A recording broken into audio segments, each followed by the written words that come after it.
اور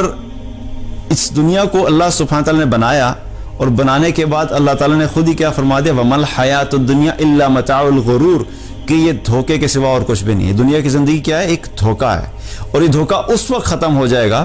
جس دن ہمیں موت آئے گی۔ موت کے آتے ہی یہ دھوکہ ختم ہو جائے گا۔ جو ہمیں حقیقت نظر آ رہا ہے، ہمارا گھر، ہمارے گھر والے، ہماری جابز، ہمارا بزنس، یہ اچھی اچھی گاڑیاں، یہ لمبی چوڑی بلڈنگز، یہ ظاہری طور پہ خوبصورت نظارے، یہ سب ہمیں جو حقیقت نظر آ رہا ہے، جو ہی موت آئے گی یہ سب کا سب ایک خواب ہو جائے گا، اور ہماری آنکھ ایک اصل حقیقت کی طرف کھل جائے گی، ایک نئی دنیا کی طرف کھل جائے گی، جس کے بارے میں ہم آج سمجھتے تو ہیں کہ ایک ایلوژن ہے، ایک خواب کی طرح ہماری آنکھوں کے سامنے ہے، لیکن ہمیں اس کا یقین نہیں ہے کہ وہ زندگی کیسی ہوگی۔ تو ہمیں اپنے آپ کو اس دھوکے کے بجائے حقیقت کے لیے تیار کرنا ہے۔ عقل مند انسان کون ہوتا ہے؟ آپ صلی اللہ علیہ وسلم نے ایک حدیث میں فرمایا کہ عقل مند انسان وہ ہے جو زندگی میں ہی اپنا محاسبہ کر لے، اور موت سے پہلے آنے والی زندگی کے لیے تیاری کر لے۔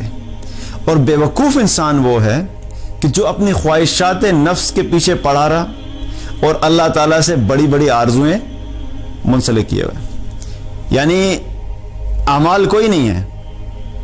اعمال کوئی نہیں ہے، اللہ کی اطاعت زندگی میں کوئی نہیں ہے، لیکن اللہ سے بڑی بڑی آرزویں لگا کے بیٹھا ہوا ہے کہ بس اللہ مجھے معاف کر دے گا، میری تو مغفرت ہو جائے گی۔ نہ نماز پڑھی،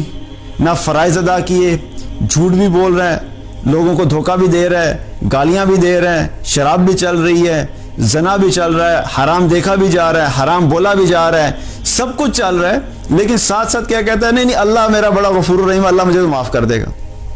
تو اللہ سے امید تو لگانی ہے ہم نے، لیکن اللہ سے امید اس وقت لگانی ہے کہ ہم نے اللہ کی اطاعت کے ساتھ اللہ سے امید لگانی ہے۔ ایک طرف ہم اللہ کی نافرمانی کرتے رہیں اور دنیا کی زندگی کو حقیقت سمجھ کے اپنی خواہش نفس کو پورا کرتے رہے یہاں پہ، اور یہ بھی نہ دیکھیں کہ جو بھی خواہش میں پوری کر رہا ہوں کیا اللہ اور اللہ کے رسول صلی اللہ علیہ وسلم کے حکم کے مطابق ہے کہ نہیں۔ کچھ خواہشات ہماری زندگی کی ایسی ہیں جو کہ شریعت کے دائرے میں ہیں، اللہ نے جن کو جائز کہا ہے، اللہ سبحانہ نے جن کو حلال کہا ہے، آپ ان کو پورا کریے، کوئی مسئلہ نہیں ان خواہشات کو پورا کرنا۔ لیکن وہ خواہشات جن سے اللہ اور اللہ کے رسول صلی اللہ علیہ وسلم نے منع فرمایا ہے، حرام ہے، جو کہ ناجائز ہیں، اپنے آپ کو ان سے بچا کے رکھنا ہے۔ تو کیا ہے کہ ہم اللہ کی اطاعت کے ساتھ جب اللہ سے امید رکھیں گے تو انشاءاللہ اللہ سبحانہ تعالیٰ ہمارے ساتھ بہترین معاملہ کرے گا۔ لیکن اگر ہم نافرمانی کرتے رہے اور اسی حالت میں بغیر توبہ کے چلے گئے تو پھر ہمیں اپنے اعمال کا حساب دینا ہوگا۔ تو یہ وہ دن ہے کہ جس کے بارے میں ہم روزانہ 5 دفعہ اللہ تعالیٰ ہمیں یاد کراتا ہے، مالک یوم الدین، مالک یوم الدین۔ ہم ہر دفعہ نماز میں کیا کہتے ہیں؟ مالک یوم الدین۔ تو اللہ سبحانہ تعالیٰ ہمیں یاد کراتا ہے کہ تمہارا ایک مالک بھی ہے جو دنیا میں بھی تمہارا مالک ہے، لیکن بالخصوص جب یوم الدین یعنی یوم جزا قائم ہوگا، قیامت کا دن قائم ہوگا، تو اس دن کا مالک بھی وہی ہے۔ تو اس کا مطلب کیا ہے کہ جس طرح آج دنیا میں ہم بے بس ہیں،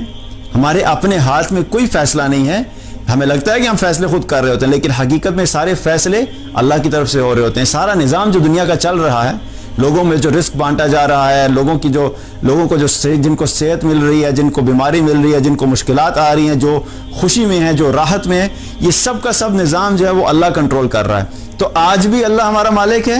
لیکن قیامت کے دن بالخصوص کیا ہوگا کہ قیامت کے دن بھی اللہ ہی ہمارا مالک ہوگا۔